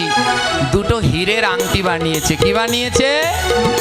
আমার জগন্নাথের কি আঙুল আছে? জোরে বলুন।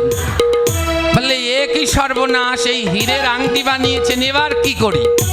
রানীমা বলছে, একটা কাজ করো, হীরের আংটি দুটো জগন্নাথের চরণের কাছে রেখে দাও। একটা জগন্নাথের চরণের কাছে রাখো, একটা বলরামের চরণের কাছে রাখো। যদি জগন্নাথ বলরাম আমায় ভালোবাসে, একদিন আমার এই হীরের আংটি ঠিক করবে। সেই দিন থেকে প্রতিদিন ওই হীরের আংটি দুটো একটা জগন্নাথের চরণের সামনে থাকতো, আর একটা বলরামের চরণের সামনে থাকতো। আমা এইদিকে তো এই লীলা, আর ওইদিকে কাঁদছে কে? জোরে বলুন। পরমেষ্টি। সেই ভক্তের নাম কি? আজও রাত্রে পরমেষ্টি মিষ্টি তৈরি করে, আজও রাত্রে পরমেষ্টি মিষ্টি তৈরি করে। আজ পরমেষ্টি গোবিন্দের নামে এমন বিভোর হয়ে গেছে, দুই নয়ন থেকে জল ঝরছে।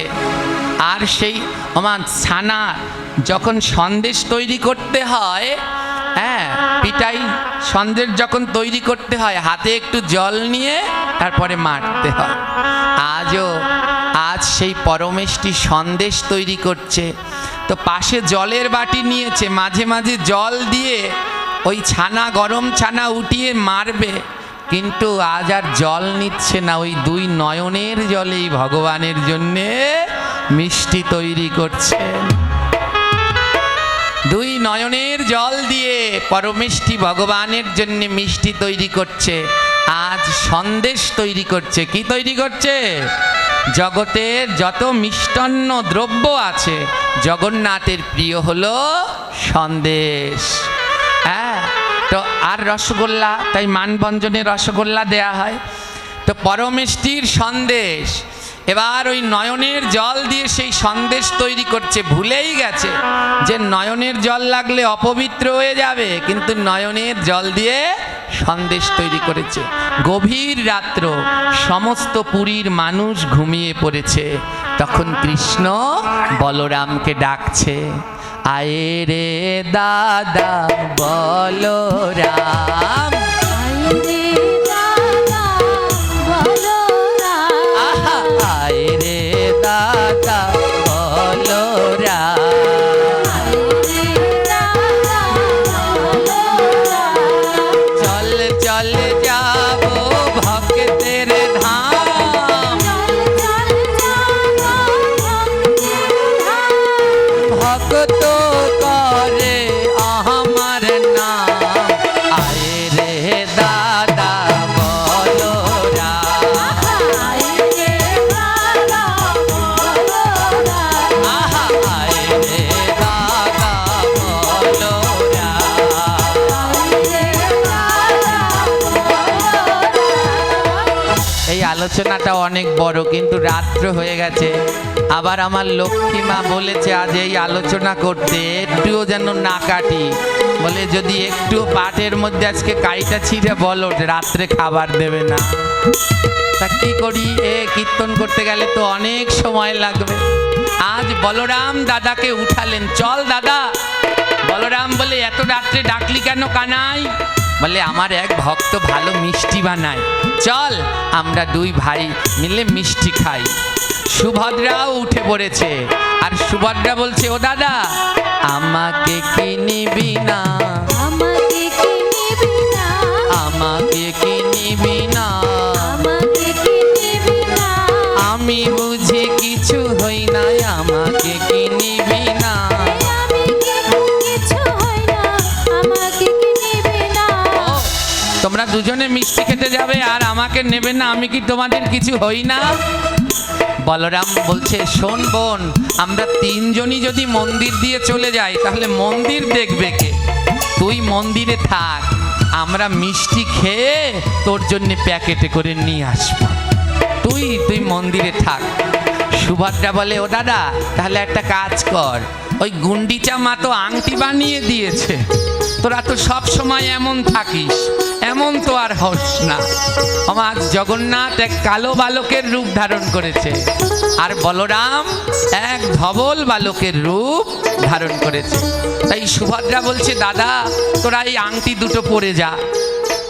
মাসি কবে আংটি বানিয়ে রেখেছে, তোরা আঙুলও হয় না, তোদের আংটিও পরা হয় না, আজ তোরা আংটি দুটো পরে যা। সুভদ্রা হীরের আংটি দুটো পরিয়ে দিল, একটা জগন্নাথের হাতে আরেকটা বলরামের হাতে। এবার জগন্নাথ বলরাম দুই ভাই দুইজনার হাত ধরে, দুই ভাই দুইজনার হাতটি ধরে নেচে নেচে নেচে চলে দেখো রে। ভাই জনার হাতটি ধরে নেচে নেচে চলে ধামে। আজ ভক্ত গৃহে যাবে বলে আনন্দ যে ধরে না। গৃহে যাবে বলে আনন্দ যে ধরে না। আজ ভক্ত গৃহে যাবে বলে আনন্দ যে ধরে না। গৃহে যাবে বলে আনন্দ আর ধরে না। ভক্তবৃন্দ সবাই মিলে জয় জয় দেও না। সবাই মিলে জয় জয় গাও না। ভক্তবৃন্দ সবাই মিলে উলু উলু দেও না। সবাই মিলে উলু উলু গাও না। জগন্নাথ বলরাম রাত 2টো বেজে গেছে। জগন্নাথ বলরাম আমার কোন রূপে গেলেন? জোরে বলুন। আপনাদের কি কষ্ট হচ্ছে? সত্যি তো বলবো। এবারে জগন্নাথ বলরাম বালকের রূপে গিয়ে দাঁড়ালেন, আর দাঁড়িয়ে পরমিষ্টির দোকানের সামনে বললেন, ও বাবা বাবা। পরমিষ্টি বলে, এত রাত্রে আমায় কে বাবা বাবা বলে ডাকছে? আর যখন বাইরে তাকিয়েছে দেখে 2টো বালক দাঁড়িয়ে আছে। পরমিষ্টি বলছে, বড় চেনা চেনা লাগে রে, চেনা লাগে রে, চেনা চেনা লাগে রে। চেনা লাগে রে। আমি কোথায় যেন দেখিয়াছি, চেনা চেনা লাগে রে। কোথায় যেন দেখিয়াছি, চেনা চেনা লাগে রে। পরমেষ্টি বলে, কোথায় যেন দেখেছি। ওমা দেখেছে না দেখেনি? প্রতিদিন তো মন্দিরে জগন্নাথ বলরামকে দেখে, কিন্তু সেই রূপে তো আর আজকে আসেনি, এসেছে অন্য রূপে। এবার বলছে, ও বাবা আমাদের খিদা লেগেছে, মিষ্টি আছে? পরমেষ্টি তো খুব শক্ত, না না, এই মিষ্টি আমি আমার জগন্নাথের জন্য তুলে রেখেছি, এ সকালবেলায় দেয়া যাবে, এই রাত্রে দেয়া। এবার জগন্নাথ বলরাম বলছে, খুব খিদে লেগেছে, তোমার দোকানে মিষ্টি আছে? পরমেষ্টি বলে, দেখো বাবা, আমি মিষ্টি বানাই সত্যি, আর সারা রাত্র জেগে অপেক্ষা করি আমার জগন্নাথ আসবে বলে, কিন্তু সে তো তোমাদের দিতে পারবো না। এই মিষ্টি খেতে হলে তোমাদের সকাল বেলায় অপেক্ষা করতে হবে, কারণ সকাল বেলায় আমি সবাইকে দিয়ে দেব। 2টি বালক বলছে, বাবা আমাদের খুব খিদে লেগেছে, দাও না। পরমিষ্টি তৈরি করেছে সন্দেশ। এবার কয়খানা সন্দেশ তৈরি করেছে? 6খানা সন্দেশ। কয়টা হয়েছে? এবার পরমেষ্টি মনে মনে বলছে, হে জগন্নাথ, কত রাত অপেক্ষা করেছি, তুমি আসনি। আজ তুমি আসনি, তোমার ভক্ত এসেছে, তুমি আর তোমার ভক্ত তো আলাদা নয়, তাই ক্ষমা করে দিও, তোমার ভক্তকে আজ দিলাম। ওই 6টা সন্দেশ থেকে বলরামকে একটা দিল, জগন্নাথকে একটা দিল। আর জগন্নাথ বলরাম যখন সেই ভক্তের ভক্তি মিশ্রিত সন্দেশ খেলো, আর 2 নয়ন থেকে দর দর করে জল ঝরছে। বলরাম বলছে, কানাই আমাদের কত 56 ভোগ দেয়, কিন্তু এত স্বাদ কোনো তাই নেই রে কানাই। জগন্নাথ বলছে, আমাদের কি আরেকটা সন্দেশ দেয়া যায়? পরমেষ্টি বলে, দেই, এখনো তো 4টা সন্দেশ আছে, তাহলে ওদেরকে আর একটা করে দেই। আরেকটা জগন্নাথকে দিল, বলরামকে দিল। ওমা জগন্নাথ 2টো খেলো, বলরাম 2টো খেলো। এবারে জগন্নাথ বলল, দাদা আমার তৃষ্ণা মেটেনি, আমি আরেকটা চাই। জগন্নাথ বলল, আমাকে আরেকটা সন্দেশ দিন না। এখন আছে আর সন্দেশ কটা? জগন্নাথ আরেকটা খেলো। বলরাম বলছে, কানাই সাবধান, বোন রয়েছে বাড়িতে, ওইটা খাস না। তো বলছে, ওই যে সন্দেশটা, ওটা একটা পাতায় মুড়িয়ে দাও, আমাদের বোন আছে বাড়িতে। পরমেষ্টি জিজ্ঞেস করছে, তোমাদের নাম কি? তোমাদের তো আগে দেখিনি। ভক্ত কি ভগবানের কাছে আর মিথ্যে বলে? জগন্নাথ বলল, আমার নাম জগন্নাথ, আমি বলরাম, আর আমাদের বাড়িতে বোন আছে সুভদ্রা, ওর জন্য ওই সন্দেশটা দাও।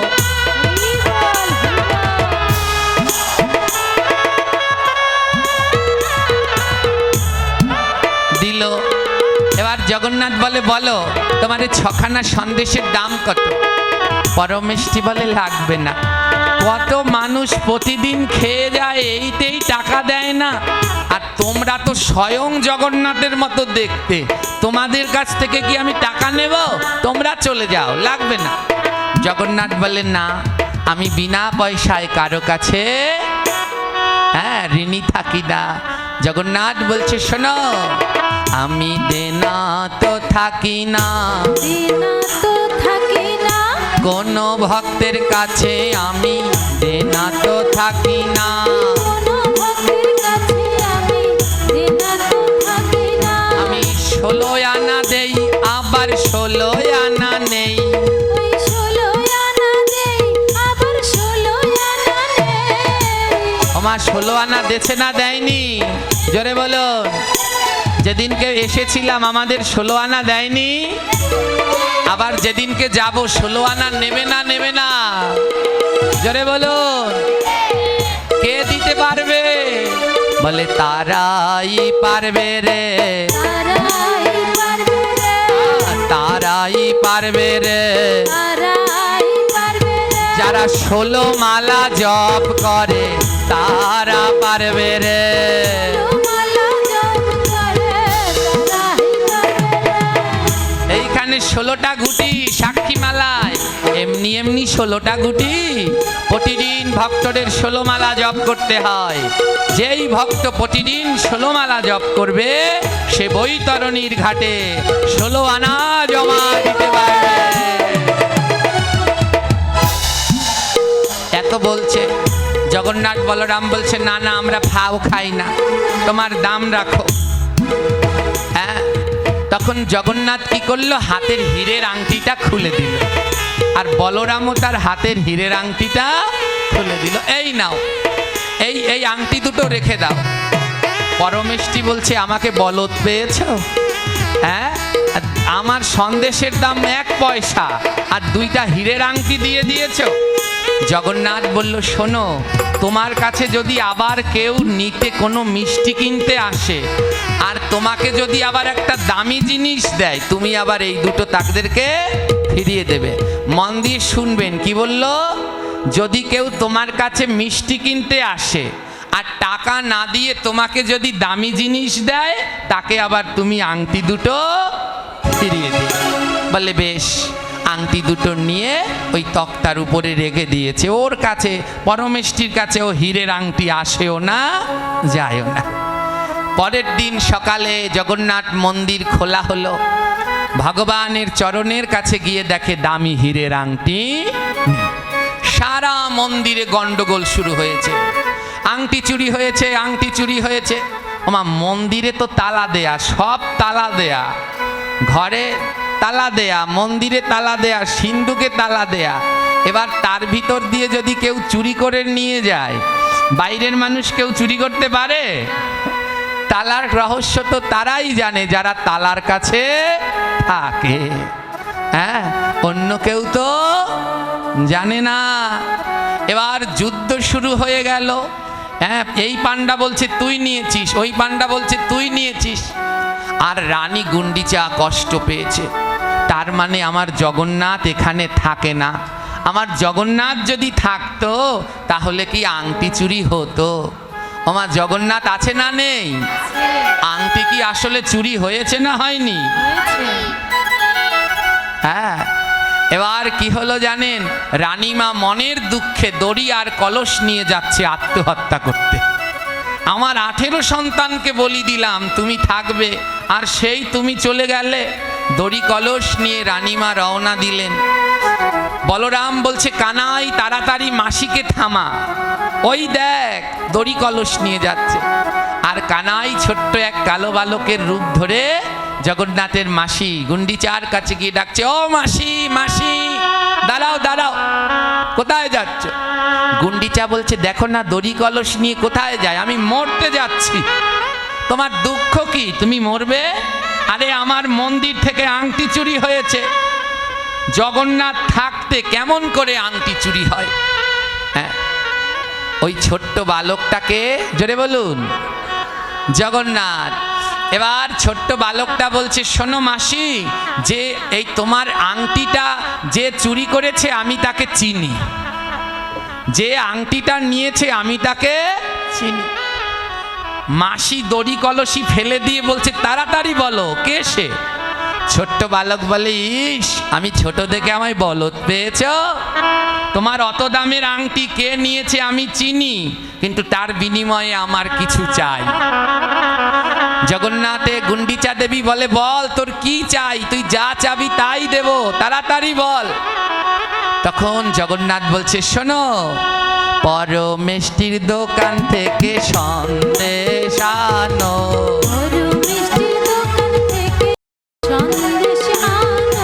পরমেষ্টির দোকান থেকে সন্দেশ আনো। পরমেষ্টির দোকান থেকে সন্দেশ আনো। আংটির খবর বলে দেব সন্দেশ আনো। আংটির খবর বলে দেব সন্দেশ আনো। পরমেষ্টির দোকানের সন্দেশ তো। রানী বলল, তুই এখানে দাঁড়া, যাবি না। এক দৌড়ে রানীমা ছুটতে ছুটতে পরমেষ্টির দোকানে চলে গেছে। আর পরমেষ্টিও সবেমাত্র সন্ধ্যা হয়েছে, সন্দেশ বানানো হয়েছে কেবল 2টা। এবার রানীমা দৌড়াচ্ছে, বাজারের লোকও সব পিছন পিছন দৌড়ায়। রানী দৌড়ালে আর তাকে। এবার পরমেষ্টি তো ভয়ে কাঁপছে, ওরে সর্বনাশ, আজ জানি আমার কি হয়। পরমেষ্টি, তাড়াতাড়ি সন্দেশ দাও। পরমেষ্টি সন্দেশ দিল রানীমাকে। এই পরমেষ্টি, তোমার সন্দেশের দাম কত? পরমেষ্টি বলে, লাগবে না রানীমা, আপনি যান, আপনি নিয়ে যান। রানীমা গলা থেকে দামি হারটা টান দিয়ে খুলে পরমেষ্টিকে দিল, নে নে, এই হারটা রাখ। ওমা, মনে আছে কি বললো? হারের তো অনেক দাম আর সন্দেশের দাম 1 পয়সা। এবার মনে পড়েছে, আরে কালকে রাতে তো ছেলে দুটো বলে গেছে, কেউ দামি জিনিস দিলে আবার তাকে যেন এই দামি জিনিস দুটো।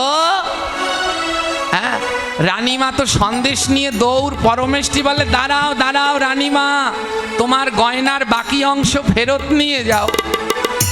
রানীমা দাঁড়িয়েছে, বলে পরে নেব, আগে ওকে ধরতে হবে। বলে, না না, আমি দেনা থাকতে পারবো না। পরমেষ্টি তো সরল ভক্ত, হীরের আংটি দিল, লোভ হয়নি। হয়েছে আমাদের দিলে, ওরে বাবা, খুঁজেও পেতেন না। আমার একখানা হীরের আংটি দিলে আমি তো এখন চলে যেতাম কোথায়, রাধারানী। হ্যাঁ, লোভ থাকলে গোবিন্দ পাওয়া কখন পাওয়া যায়? গাও গাও পুন গৌরাঙ্গের গুণ সরল করিয়া মন সরল না হলে গোবিন্দ পাওয়া যায় না।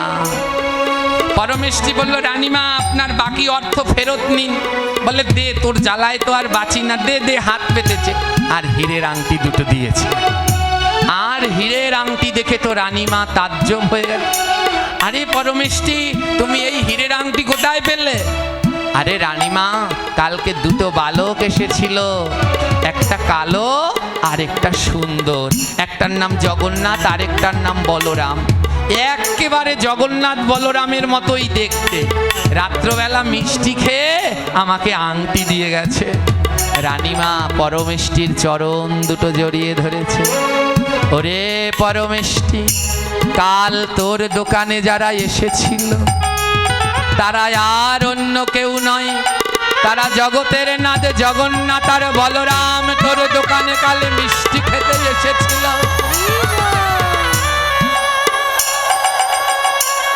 ওরে পরমেষ্টি রে, কত যুগী ঋষি মুনিগণ যার ধ্যান করছে, ওই জগন্নাথের চরণ পাওয়ার জন্যে শিব পঞ্চমুখে রাম নাম গায়, ব্রহ্মাচার মুখে হরি নাম গায়।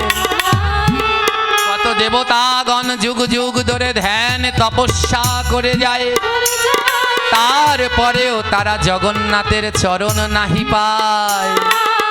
আর সেই জগন্নাথ নিজ গুণে তোকে চরণ দিয়ে গেল। আজ রানীমা লুটিয়ে পড়েছে। ওরে পরমেষ্টি, তোর মতো ভক্ত হয় না রে, তুই দে রে ভক্ত, চরণে ধুলি দে দে ভক্ত চরণ ধুলি ও তুই দেরে ভক্ত